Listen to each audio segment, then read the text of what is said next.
Hey guys, welcome back to our channel. So today we are starting programming in C language.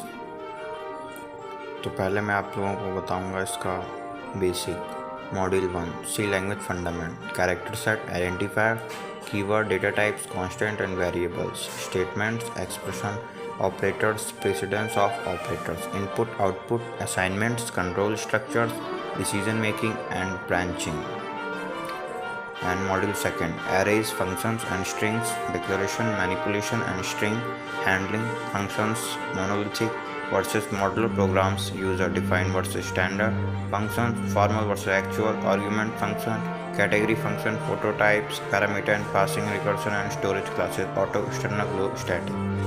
Then module 3 pointer structure union file handling pointer variable and its importance pointer arithmetic passing parameters declaration of structures pointer to pointer pointer to structure pointer to function and union dynamic memory allocation file management. Thank you.